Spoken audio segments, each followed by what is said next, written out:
Hi hello welcome to mechanical tech Telugu. This is your ham mechanical guru. ఈ రోజు మనం చెప్పుకోబోయే టాపిక్ ఏంటంటే what is the difference between isotropic solid and anisotropic solid. These two are the properties of when we are discussing the crystalline of the solids. అంటే ఒకటి sir, ఈ వర్షం మనం ఎక్కడ మాట్లాడుకుంటామంటే ఒక మెటల్ ని బాగా కరిగించి ఒక మోల్టెన్ మెటల్ స్టేజ్ కి తీసుకొచ్చిన తర్వాత దాన్ని మళ్ళీ సాలిడిఫికేషన్ చేస్తున్నప్పుడు మధ్యలో మనం ఈ ప్రాపర్టీస్ గురించి మాట్లాడుకుంటాము. అంటే ఒక మోల్టెన్ మెటల్ ఒక సాలిడ్ అవడానికి ఏమంటాం?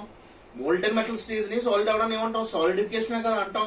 అలాంటి సాలిడిఫికేషన్ ఉన్నప్పుడు మనం సాలిడిఫికేషన్ జరుగుతున్నప్పుడు అలా సాలిడిఫికేషన్ జరిగిన తర్వాత మనం ఈ ప్రాపర్టీస్ గురించి మాట్లాడుకుంటాం. ఏంటి ప్రాపర్టీస్ అంటే నేను చెప్పిన already the solids are divided into crystalline solids and amorphous solids. Crystalline solids మళ్ళీ 2 టైప్స్ ఉంటాయండి, క్రిస్టలిన్ సాలిడ్స్, పాలీక్రిస్టలిన్ సాలిడ్స్. అలాంటి పాలీక్రిస్టలిన్ సాలిడ్స్ అంటే ఎలా ఉంటది? అన్ని డైరెక్షన్ లోని సేమ్ ప్యాటర్న్ మెయింటైన్ అవుతూ ఉంటది. సో అలా అన్ని డైరెక్షన్ లోని ఉన్న క్రిస్టల్స్ లో అన్ని డైరెక్షన్స్ లో కూడా సేమ్ ప్రాపర్టీస్ ఉన్నాయనుకోండి, అది మనం ఏమంటాం అంటే ఐసోట్రోపీ అంటాం. అంటే అర్థం ఏంటంటే ఇది ఒక సాలిడ్, ఈ సాలిడ్ లో నెంబర్ ఆఫ్ క్రిస్టల్స్ ఉన్నాయి లేదా నెంబర్ ఆఫ్ ఆటమ్స్ ఉన్నాయి. అన్ని ఎలా ఉన్నాయి? ఒక ప్యాటర్న్ లో ఉన్నాయి. X డైరెక్షన్ లో ఉన్నాయి, Y డైరెక్షన్ లో ఉన్నాయి, Z డైరెక్షన్ లో ఉన్నాయి. Why? Because this is a solid having a 3 dimensional pattern. అలాంటి 3 డైమెన్షనల్ ప్యాటర్న్ లో మనకి నెంబర్ ఆఫ్ క్రిస్టల్స్ ఉన్నాయి. ఇప్పుడు మనం X డైరెక్షన్ లో చూసినా, Y డైరెక్షన్ లో చూసినా, Z డైరెక్షన్ లో చూసినా సేమ్ ప్రాపర్టీస్ ఉంటే, సో ఈ డైరెక్షన్ లో చూసినా సేమ్ ప్రాపర్టీస్, ఈ డైరెక్షన్ లో చూసినా సేమ్ ప్రాపర్టీస్, ఈ డైరెక్షన్ లో చూసినా same properties. So what is the property of this particular polycrystalline solid? Isotropic solid. This is a isotropic solid. Why? Because in every pattern or in any 3-dimensional direction the properties are same.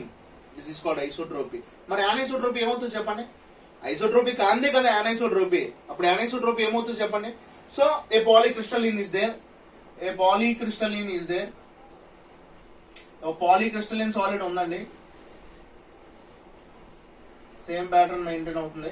So దీంట్లో X direction లో చూస్తే ఒక properties ఉన్నాయి, Y direction లో చూస్తే ఒక properties ఉన్నాయి, Z direction లో చూస్తే ఒక ప్రాపర్టీస్ ఉన్నాయి. Properties are not same. Properties are not same.